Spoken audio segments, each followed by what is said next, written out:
de Puebla no había este tipo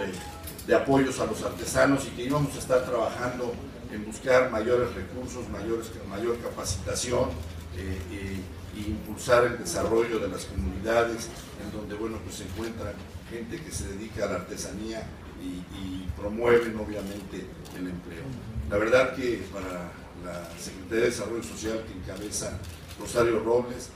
y para el señor presidente de los Estados Unidos mexicanos, el señor Enrique Peña Nieto, pues es el trabajo que se está haciendo, es agradecerles que nos apoyen para que cada artesano, cada familia artesana tenga recursos y en ese tenor podamos impulsar el desarrollo comunitario, podamos impulsar el desarrollo del Estado de Puebla y de sus comunidades. Y también obviamente con los presidentes municipales que aquí nos acompañan, que nos apoyan en este tipo de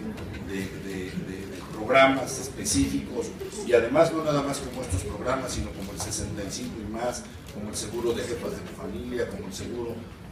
como el programa de PDZP de zonas prioritarias y todo lo que conlleva al tema de la Cruzada Nacional contra el Hambre, que estamos trabajando fuertemente con el Estado de Puebla, que estamos trabajando con los municipios, con los 64 municipios que tenemos en el Estado. Ojalá que estos recursos sean focalizados y quiero también decirles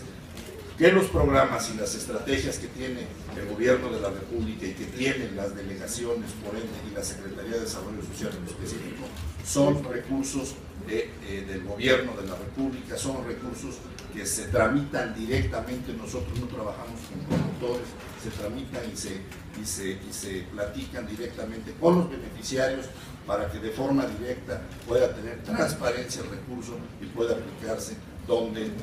se solicita. Por ello, agradecerles a todos ustedes, a nuestros amigos artesanos, su presencia y decirles que vamos a estar trabajando de la mano y vamos a estar buscando mayores recursos con Esperanza y con nuestros amigos también de FONAR, pedirles su apoyo desde México para que pues podamos seguir impulsando a todos.